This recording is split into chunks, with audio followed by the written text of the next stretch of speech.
नमस्कार। Biharlal Soni, assistant professor ABST government college Barmer.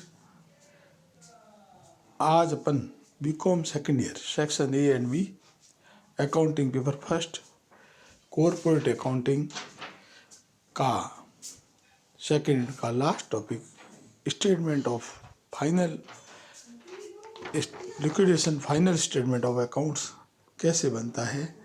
और इस पाठ में सबसे महत्वपूर्ण टॉपिक यही है। इस पे ही लगभग ज़्यादा सवाल पूछा है इसलिए, और धनदाता पे छोटा सवाल, इस पे ज़्यादा जोर दिया है पूरे पाठ में। तो इसको अपन अच्छी तरह से देख लें कि क्या क्या इसके अंदर है। देखो, ये रिसीट एंड पेमेंट अकाउंट की तरह है। 2 में DR साइड में 2 बाई का प्रयोग तो नहीं है। ये रिसिप्ट और फिर एस्टिमेटेड वैल्यू कितनी थी एसेट्स की और कितने पैसे वैल्यू रिलीज हुई, फिर उधर पेमेंट और कितना वास्तव में पेमेंट किया। अमाउंट रियलाइजेशन फ्रॉम एसेट्स, यानी संपत्तियों से कितना पैसा आया, cash in hand, cash at bank, stock, debtors, other assets से। Surplus from fully secured, and fully secured creditor है, यानी जिस फुली सिक्योर्ड का मतलब पूर्ण रूप से सुरक्षित, संपत्ति गिरवी ज़्यादा रखी हुई है, लोन कम का लिया हुआ है, क्रेडिटर कम के हैं, तो वो फुली सिक्योर्ड हो गया। उससे जो सरप्लस बचेगा वो भी राशि प्राप्त होगी, वो भी इधर आएगी। जैसे सिक्योर्ड क्रेडिटर के पास सिक्योर्ड क्रेडिटर 1 लाख है और उसका संपत्ति रखी हुई है 1,50,000, तो 50,000 सरप्लस होगा। वो सरप्लस उनको लिक्विडेटर वापस लेगा और ये सिस्टम में आएगा। इसके बाद amount realisation from Coles in arrear, कोई कोल्स के पैसे बकाया अंशधारियों से उसका पैसा रिसीव हुआ है। तो amount realisation from call on contributory, धनदाता, इसके बारे में अध्ययन करेंगे नीचे। धनदाताओं से यदि पैसा आता है तो भी इसी में आएगा। और इसके अलावा रिसीट फ्रॉम ट्रेडिंग अकाउंट, यानी कि व्यापारिक लाभ हुआ है, व्यापारिक प्राप्ति हुई है बिजनेस के दरमियान, तो वो भी इससे आएगी। ठीक है। इसके 2 कॉलम बड़े हुए, एस्टिमेटेड वैल्यू और रियलाइज वैल्यू, संपत्ति का कितना मूल्य था, कितना पैसा वास्तव में प्राप्त हुआ। पेमेंट में क्रम है, इसी क्रम से भुगतान होगा, इसमें क्रम चेंज नहीं कर सकते। रिसिट में क्रम नहीं है, लेकिन पेमेंट में याद रखना है क्रम फिक्स है, उसी क्रम से ही भुगतान करना है। सबसे पहले लीगल एक्सपेंसेज का, लीगल चार्जेज का, लीगल चार्जेज के बाद लिक्विडेटर रेम्यूनरेशन का, लिक्विडेटर खुद की रेम्यूनरेशन के बाद लिक्विडेशन एक्सपेंसेज का, फिर प्रेफरेंस शेयर क्रेडिटर पूर्वाधिकार लेनदार, कल अपन डिस्कस किया था। पूर्वाधिकार लेनदार जो सरकार के पैसे होते हैं, कर्मचारियों के पैसे हैं, कर्मचारियों को बकाया पेमेंट है, कोई किसी एक्ट के तहत राशि लेनी है, वो है। इसके बाद में क्रेडिटर हैविंग फ्लोटिंग चार्ज, चल प्रभार का मतलब जिनको अनसिक्योर्ड से पहले मिलता है। अनसिक्योर्ड क्रेडिटर, अनसिक्योर्ड जिसके पास कोई संपत्ति गिरवी नहीं है, उनको भुगतान देना। फिर बारी आएगी प्रेफरेंस शेयर कैपिटल की।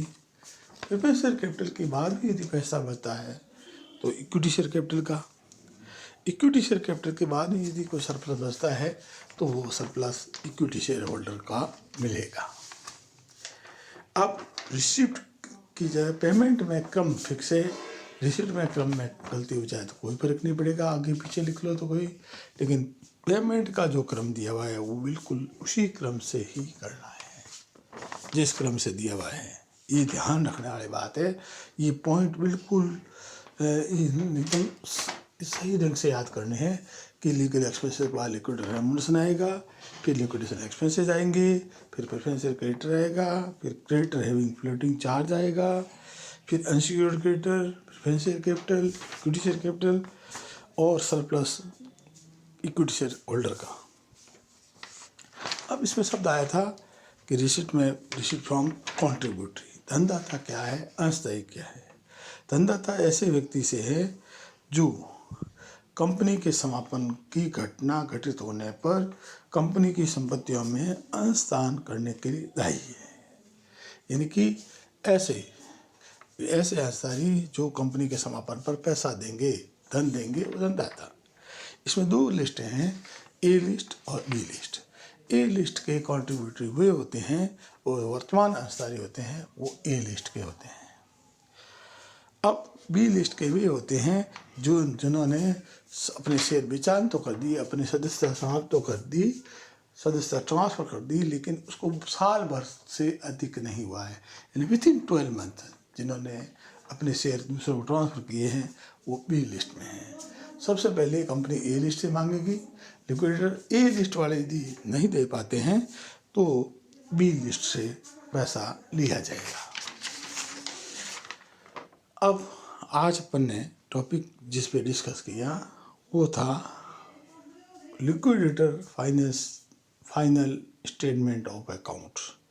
यह खाता लिक्विडेटर समापन की प्रक्रिया के बाद बनाता है, समापन की प्रक्रिया समाप्त होने पर बनाता है, कितनी संपत्तियों से कितना पैसा आया, किस प्रकार भुगतान किया, उसका विवरण होता है। इसकी डीआर साइड में रिसिप्ट, फिर अमाउंट के 2 भाग कर दिए, एस्टिमेट वैल्यू और वैल्यू रियलाइज पेमेंट, और फिर उसका कितना पेमेंट किया। अमाउंट कहाँ से आता है? अमाउंट रिलेशन फ्रॉम एसेट्स में cash in hand, cash at bank, stock, debtors, other assets. Surplus from fully secured creditor, amount release from cost in arrear, amount release on contributory, receipt as per trading count. इसके बाद में payment में जो है वो क्रम बिल्कुल fix है।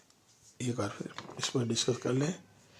पेमेंट का क्रम है legal charges, liquidator remuneration, liquidator expenses, preferential creditor, creditor having floating charge, unsecured creditor, preference share capital, equity share capital, और सरप्लस कोई बचता है तो इक्विटी शेयर होल्डर का है। इसके बाद जो कॉन्ट्रीब्यूटरी शब्द आया, कॉन्ट्रीब्यूटरी का मतलब क्या, ये लिखा ना amount release from contributory on cause on contributory, तो ये कॉन्ट्रीब्यूटरी कौन?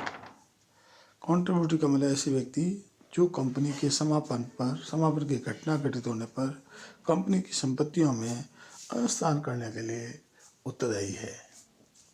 धनदाता का मतलब जो धन देते हैं कंपनी के समापन पर। ये भी 2 प्रकार के हैं, list A, list B. List A वाले जो कॉन्ट्रीब्यूटरी होते हैं वो वर्तमान स्थायी होते हैं। लिस्ट बी वाले वे कॉन्ट्रीब्यूटरी होते हैं जिन्होंने विथिन 12 मंथ सदस्यता छोड़ दी है, वे बी लिस्ट वाले अंशदायी होते हैं।